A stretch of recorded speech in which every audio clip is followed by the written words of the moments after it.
Alrighty, welcome back everyone. We just talked about some of the biggest glaring holes for the big time contenders in college football going into 2024.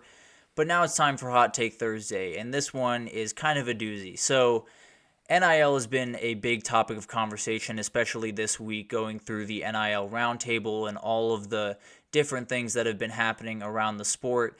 And I want to start all of this by saying I am in full favor of NIL opportunities for athletes. I am in full favor of the transfer portal and letting kids find the school that will either let them play or find where they really belong and where they're really happy and kind of can develop as a person the best. So I'm not against any of that. So the player power, I'm all for. I just think we've created a lot of power for the players without a lot of guidelines for them to wield it the way that they should. So NIL, as we all know, was thrown into this mix with not a lot of guardrails, not a lot of rules or regulations, or just not a lot of vision, really, from the NCAA, because a lot of states forced their hand, and they were way behind on it. It's created a lot of problems, and I think it's a lot of problems that have disenthused a ton of fans. So NIL has kind of created a recruiting world where a group of coaches can walk into your living room and talk to your mom, your dad, you, and your siblings and tell you some things that might not be true. And it's not necessarily that they're going in outright trying to lie to this kid or be distruthful in any way, but there are some promises that they make that sometimes can't be fulfilled. I mean, we saw it with Jaden Rashada when he was getting recruited by Florida. He claimed there were some promises they made in the NIL world that couldn't be fulfilled once he stepped onto campus, so he found his way over to Arizona State. So a lot of this stuff has created a atmosphere where, since it's the Wild West, since there are not a lot of rules around this, the coaches and the recruiters and all of these people that run the college football world have taken full advantage, and they've used it in such a way that it's kind of, I don't want to say take advantage of the players, but definitely using a certain amount of them knowing what's going on, but the players not, to their advantage. And it's something that has hurt a lot of players in this recruiting cycle, and especially in the transfer portal, which I'll get to here in a second. But players should have full control over their future. I fully believe that. I think there is no reason that they should have to, ride out 4 years at a school if they're really unhappy there, or if it's not the best thing for their career or for themselves. So I fully want them to be able to make the decisions they want, whether it's the transfer portal or NIL or anything like that. But I do think we gave them all this power, and there's not really an idea of what the landscape looks like. So all of the decisions they're making, they're not really sure if they're the right decisions. They're not sure if they're even okay decisions to be making in this new world, because there are so many question marks around it. So there's a lot going into this, and the transfer portal has been something that a lot of fans have taken big time exception with. A lot of fans are not into the transfer portal. They think it is a huge problem with college football. I'm all for the transfer portal. I think it's a great thing for these kids to, go and find where they need to be. But at the end of the day, they had a rule in place for a time that said you can transfer penalty-free one time before you have to sit for a year if you want to transfer another time. They did away with that rule because, again, they felt like players should have full autonomy. I mean, coaches have full autonomy to do what they want, so why shouldn't players? Which is an argument that I wish I had a good rebuttal for, but I don't. So that is definitely a big part of this, and I fully understand why that decision was made.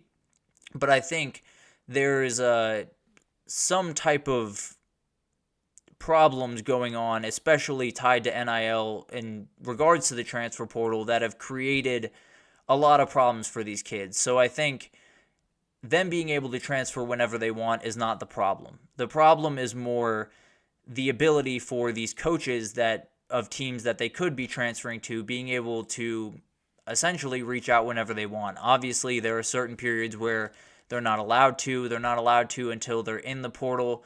I think me and you, we both know that's probably not the case. There are probably a number of happenings behind the scenes that we do not know about. I'm sure there are a lot of student athletes that are gearing up for practice or something that are getting texts from other coaches, and it's not something that we can have happen. It's not something that is good for the sport. It's not something that's good for the kid, because we had this idea for such a long time that it's going to be great for these players when they have all this power to make money through NIL, and they have the power to go wherever they want in the transfer portal and make all these decisions for themselves.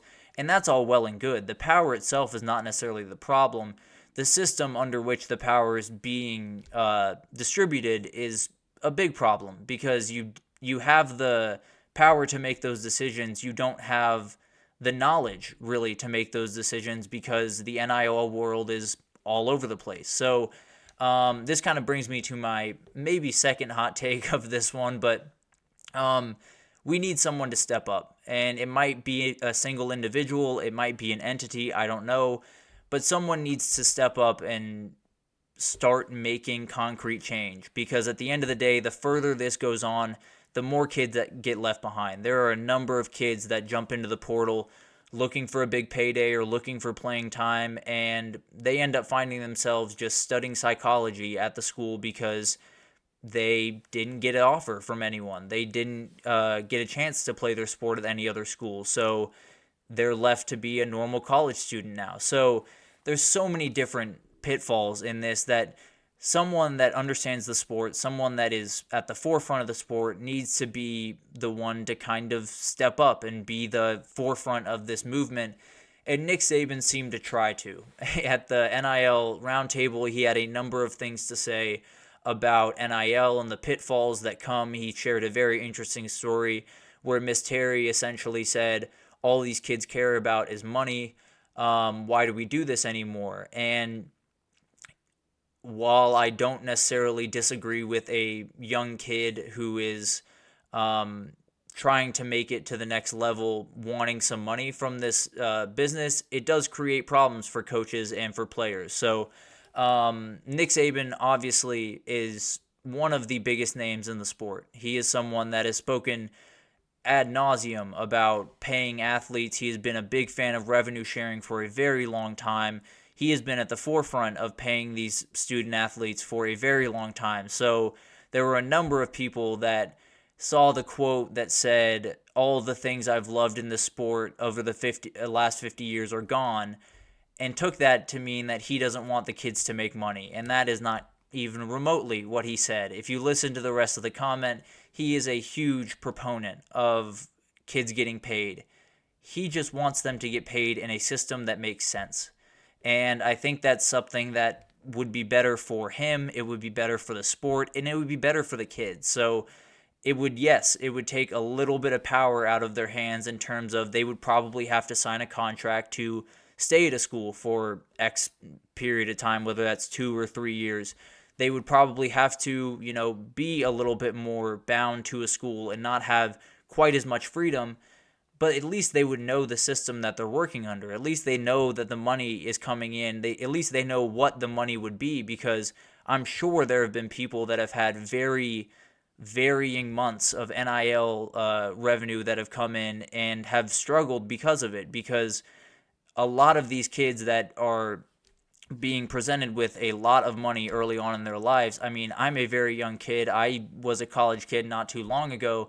And I'll tell you, I would have, if someone offered me, a couple $1,000s to do something for a brand deal, that money be gone pretty quickly. So there is the pitfall of, yes, you're giving these guys the ability to go make their own money, but there is variability in what that money can be and what that money is going to look like month by month or year by year. So there are a lot of pitfalls. And Nick Saban is someone that is doing something that not a lot of people have been doing over the last however long in this sport, especially around NIL, which is just trying.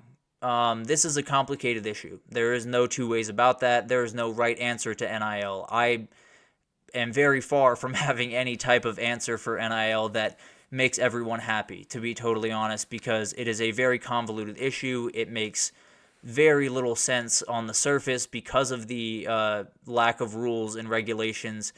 But at the end of the day, there's a guy in front of us that knows the sport better than anyone. He was the sport for a very long time. He dominated it. He knows the players better than pretty much anyone in the sport.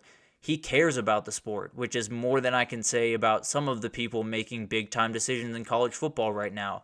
And he loves the players. And I know some of you might object to that. I promise you, he would not be in this business for as long as he had, and his players would not speak as highly of him as they do if he did not love his players and care about his players. So my point mainly being in all of this, someone is trying to step up and at least get us 1 inch down the road. Let them do it. I think there are a lot of fans that are hesitant because it is Nick Saban, because he was the mean old Grinch that took over the sport for some time, that they're forgetting we need to fix some of these problems. And 1% better is still better than where we are, right? We don't need to fix all of this all at once. We don't need to create a comprehensive plan that fixes every single problem we have today and consequence that could come forward and have this incredible setup starting tomorrow. But we need to start taking steps towards that. So let Nick Saban speak. Listen to what Nick Saban says, because he knows what he's talking about. And then if we want to try it, let's try it. Like revenue sharing, let's try it. And I think that's the future of the sport. But my point mainly being, there are so many issues with this sport. There are so many hurdles that we're going to have to get over the next little bit, that when people step up to the plate and try to give you answers, don't just write them off. Don't just, kick them to the curb or say, you're just being bitter, or you don't want players to be paid, or X, Y, and Z. You could say a number of different things. But at the end of the day, college football needs people to step up and start doing things good for college football. And I trust very little people on planet Earth to do that than Nick Saban, because he is someone that loves the sport, loves the players, has been around the sport, has more knowledge about the sport than anyone maybe on planet Earth. So he is someone that we just have to lean on at this point at this point in time. We have to take what he says, take it seriously, and then if, we want to implement it. If it doesn't work, go back to the drawing board. But at the end of the day, start trying things, because the longer we don't try, the longer we, say this is a problem, but, when we come to actual solutions, throw up our hands and say that's not the right solution, the longer these kids get taken advantage of, and the longer these kids are in precarious situations, and the longer that these coaches are going to start leaving the sport that we love so much. There have been a number of coaches that have left.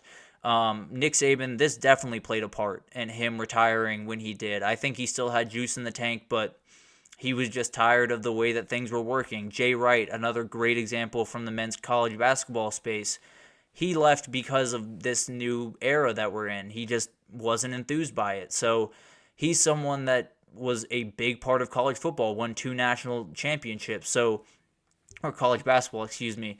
So all of these guys, they know what they're talking about. They know who they are. They know the sport. They know the players. They know the pitfalls of all of this stuff.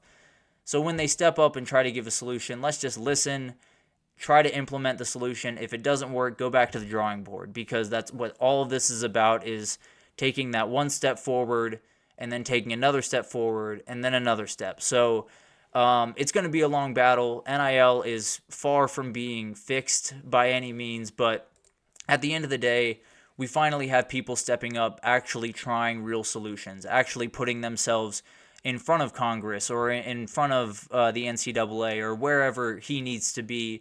Nick Saban is finally stepping up to the plate, and I just hope that we all listen and we all at least try to implement some of the ideas that he has put out there, like revenue sharing, because I think those are the people that we need to be listening to in a college football world where it's run by a lot of people that we shouldn't be listening to, but we have to. But I'll leave it at that. I'll leave that segment there. So that'll do it for this edition of the GSMC College Football Podcast. Thank you so much for tuning in. We again are presented by the GSMC Sports Network. Your support means a ton to us, so please remember to subscribe and leave a positive review. It makes a huge difference for us. Also, follow us on Facebook, Twitter, TikTok, Instagram, all of the social media pages for all the content and updates throughout pretty much every sport you could think of. If you are a wrestling fan, we got that covered. If you're a baseball fan, we have that covered. So tons of really good people doing incredible work here. So definitely check out all of those pages. But thank you once again for listening, and I will see you guys tomorrow.